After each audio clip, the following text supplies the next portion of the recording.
That, Detective Carter, is what we do.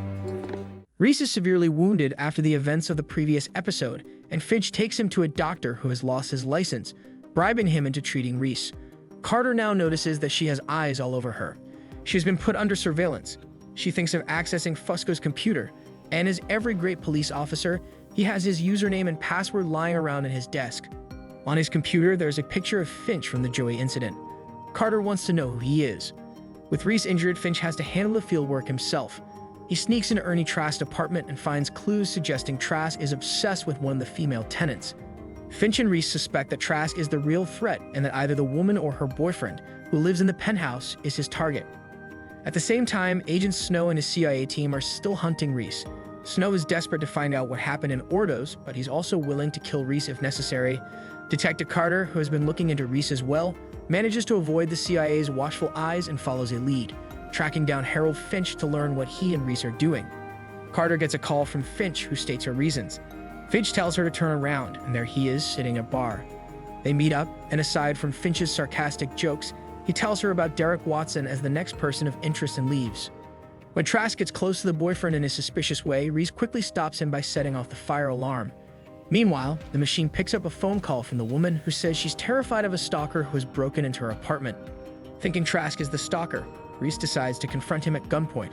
But then, the truth is revealed. The real stalker is the woman's so-called boyfriend. Trask was trying to protect her, not hurt her. With Finch and Reese's help, Trask manages to save the woman, and the abusive boyfriend ends up getting thrown out of a window. The truth about Trask is revealed. He used to be a millionaire back in the day but gave it away because of a trial. Lily is now saved. On the other end, Carter is following the number. When Derek is seen with a gun, Carter takes him down. Upon the arrest, she gets a call from Finch. That, Detective Carter, is what we do. Throughout the episode, in 2005, Nathan Ingram pretends to be the only person who created the machine, keeping Harold Finch's involvement a secret from the government. To prove the machine works, he gives a single social security number to Alicia Corwin, a government agent. Later, Corwin returns with Denton Weeks, the deputy director of the NSA. She tells Nathan that the number helped them find a traitor. Weeks demands to know how the machine figured it out, but Nathan refuses to explain. He says the machine is a black box system. No one can see inside it, so no rights are violated, and it doesn't target specific people. Instead, it watches everyone and picks out threats on its own. Weeks threatens to take away the government's funding unless Nathan gives him access. Corwin also tells Nathan that despite all his work, he is only being paid $1. Finch watches everything through the machine's cameras. The machine secretly marks Weeks as a threat. Later, Nathan praises Finch for the machine's success and asks him how it found the traitor. Finch explains how it sees patterns and connects information to find important people. Nathan thinks the machine is too powerful and dangerous. Finch agrees but says he will lock it down with strong encryption so no one can hack it. He doesn't mind keeping his role in the project a secret, as it's the only way to stop people like Weeks from abusing the machine. As Finch talks about the machine's instinct to protect itself, Nathan points out that Finch talks as if the machine is alive. Meanwhile, the machine quietly flags Nathan as a possible threat. Carter heads to a cafe and seems paranoid. Reese joins and Carter has a lot of questions. Reese only gives her the new number the machine generated, Andrea Gutierrez. Though Carter is curious how they get their information, but Reese leaves after giving her a phone. Andrea Gutierrez is a passionate young attorney who specializes in representing individuals who have been wrongfully convicted. Finch and Reese begin surveillance, unsure if she is the victim or the perpetrator. Andrea is currently working on a case involving Terrence King, a former gang member who claims he was framed for a robbery he didn't commit. Neither the case nor the police helped him despite knowing that King was clean. Andrea isn't rich, so she tries bribing with little things like lunch to get her work done. Keeping an eye on her, Reese is contacted by Carter about her reports on Andrea and also by Lionel. Turns out that Reese is keeping both of them in the dark. Shortly, he notices someone tailing her. While she is vibing to her beats, Reese gives the hitman a beat.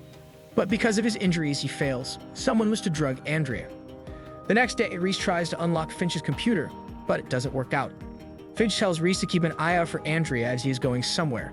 He meets Will Ingram, son of Nathan Ingram, his former partner.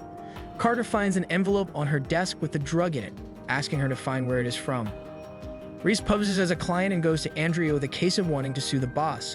While explaining the details, he describes his boss as how Finch is, indirectly teasing him. However, during that, he also changes her carrying with a microphone. In the prison, Andrea reassures King that she got his files and will make him walk free. Carter calls Reese and explains what the drug is about. With that information, he tracks down who attacked him that night and tries to take him down.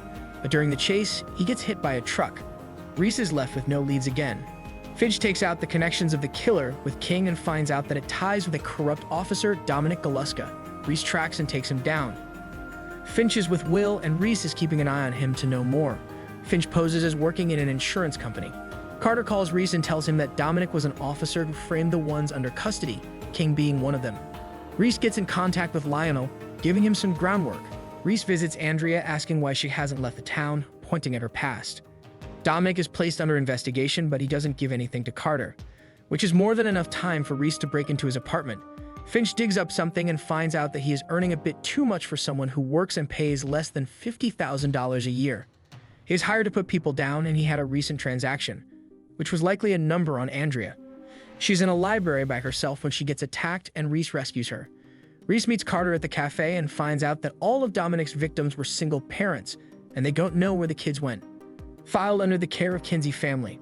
Carter confronts them because how can 6 kids live with a family living in one-bedroom apartment? They want to make a phone call, and Finch reaches out to Carter, telling her to let them have their call just so that the one behind it will try to erase the evidence. Finch goes to install a scanner into the shredder so he will get all the records. They start to get the paperwork, but something is off. Gloria was suspected to be behind it all, but she's out there buying flowers. Then who was taking care of the evidence? It was Chris, the one she used to bribe with food. He forged the signature, and Gloria had no clue. He takes Andrea to an unknown location to get rid of her, but she manages to escape and Reese shoots him. Carter comes to the place and arrests him. King is now out, and Andrea thanks Reese. Finch is with Will, and he is catching up on what his father truly could be, selling a computer he made to the government for just $1. And so many inconsistencies. This alarms Finch because no one should come to know of Machine, and it seems like Will is having doubts about his father. Turns out that Lionel is following Finch as instructed by Reese. The episode begins with Reese taking down another person of interest, but another one comes up. The latest number belongs to Scott Powell, an ordinary man struggling with financial troubles. Leading a simple life with his family, worked as a construction manager. As he leaves for work, Reese follows him, only to find out that he is out of work. Powell's frustrations mount with unemployment benefits running out and no job prospects. Finch and Reese follow him, connecting to his computer and finding out that he looks up political things a lot. Powell gets a call for the job. This leads Finch and Reese to be unsure if he will be the victim or the perpetrator. The emails they found on the computer were about assassinating the congressman. Reese and Finch follow, and it turns out that those emails were planted in Powell's computer. Reese takes down Powell, but his gun was fake. The real shooter takes a shot and flees. Things escalate when Powell is suddenly accused of plotting an assassination attempt on a prominent congressman, and the real threat runs away. Security footage, emails, and bank records all seem to implicate him. Powell is being framed. Someone has carefully manipulated digital evidence to make him the perfect scapegoat. In the interrogation room, Powell keeps pleading his innocence and that he is framed. He got everything through an unknown source, but no one believes him. The FBI raids his house, and there is another computer in his place, one he doesn't know of. Reese knows that Powell is in danger, but Finch finds out Powell's computer was infected with a Trojan horse. Using a virtual system, he tries to narrow it down. The coding is complex. They get a blueprint of the federal courthouse. Reese contacts Carter, and she tells Reese that Powell is being taken to the courthouse, confirming their suspicion. Reese goes and rescues Powell, but during that, Finch was trying to hack in the Trojan, thinking that he was getting in, but on the contrary, he was the one being hacked. They had no other option but to break all their devices. The real mastermind behind this setup is a mysterious hacker known as Root. She is highly skilled and several steps ahead of Reese and Finch. As Finch works to clear Powell's name, he finds himself locked in a digital battle with Root, who taunts them through various hacks and messages. Finch reaches out to Zoe Morgan, as from one of the older episodes. Finch takes her help and gets some dirt on the congressman's potential killer, who was also a party member. Zoe confronts him, and he gets shaken. Calling Root, Finch records and listens in. Powell is being tracked through a transmitter and gets to call his wife one more time. But the hitman closes in. Reese takes him down and takes his phone. Powell goes to the police station and turns himself in. They get a call on the phone, and it's Root. She knows that she has been caught up to. The recordings get leaked, and he is proven innocent. The congressman's killer has taken his own life, and Finch gets Powell a job to support his family. Zoe meets up with Reese once again.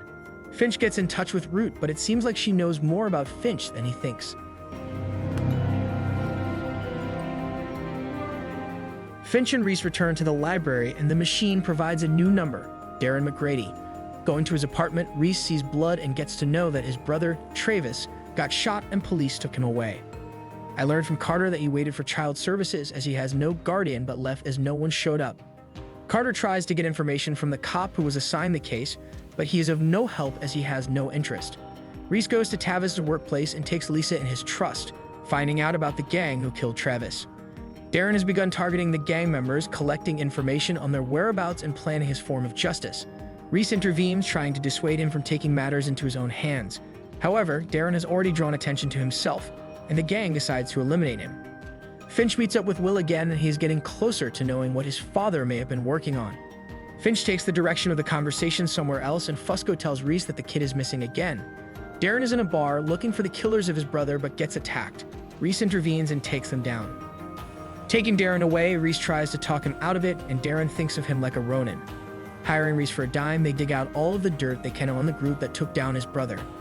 The higher up you go, the harder it gets to tell the good guys from the bad. Finch is keeping an eye on Will and finds out about Alicia, who was on the other end of the operation of Project the Machine. When she hears the name Harold, she immediately leaves. Reese finds the gun used to kill Travis, but Darren vanishes. Confronting his brother's killers, Darren aims his gun but is unable to shoot. Reese steps in just in time, taking out multiple gang members and securing Darren's safety. Reese eliminates the remaining threats and gives Darren a chance to leave the cycle of violence. On the other end, Will is moving to Sudan and says his goodbye to Finch, though he feels like Will could be in danger because of the information he is digging. Ultimately, Darren chooses not to go down the path of revenge. Reese ensures that Darren gets placed in a safe environment where he has a future beyond the streets, getting him a trumpet and a new home, paying for his studies. Fusco gives the information he has on Finch so far, and the machine targets them as potential threats. The next number belongs to Michael Cole, a former Marine now working undercover within a high-level drug cartel. Working as medics, they are laundering diamonds, and Reese poses as their driver.